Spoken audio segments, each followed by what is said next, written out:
Isarna smälter. Koldioxidutsläppen från fossila bränslen har aldrig varit så stora och vår jord står inför nya, större utmaningar än någonsin tidigare.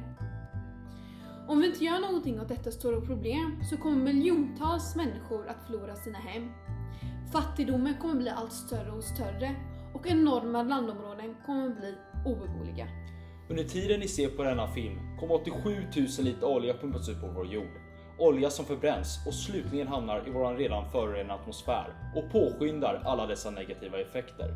Många har hört talas om sol, vind och vatten som lösning till detta problem, men få har hört talas om alger. Så vad är egentligen alger? För att ta reda på detta så har vi kontaktat Martin Olofsson, en expert som bedriver forskning på området.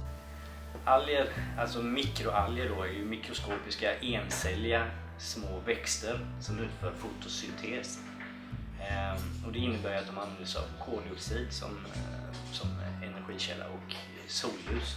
Algerna börjar sin resa i labbet där det först sätts in i mindre provrör och efter att det växt sig större förs över till allt större och större kärl och slutligen till stora bassänger. Alger kan få sin näring från avloppsvatten som även renas under processen samt utnyttja rökgas från industri och omvandla det till energi samtidigt som luften renas. Som det ser ut i dagsläget är fossila bränslen alldeles för billigt. Även om tekniken finns så är det ännu för dyrt för att helt kunna övergå till endast algbaserat bränsle.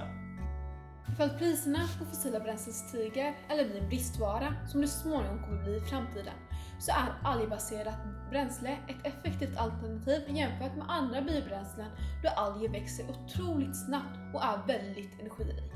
Vi vet nu vad alger är, hur det växer och även att det är ett bra bränsle för framtiden. Men har alger några fler användningsområden? Det är en miljöåtgärd då för att rena luft och vatten och sen samtidigt då kunna göra en kommersiell produkt av själva biomassan.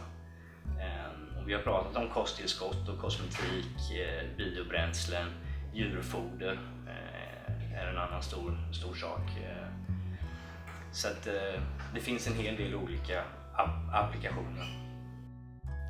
Alger är encelliga organismer som växer otroligt snabbt och har en enorm potential både inom energi- och livsmedelssektorn men används idag i en alldeles för liten grad.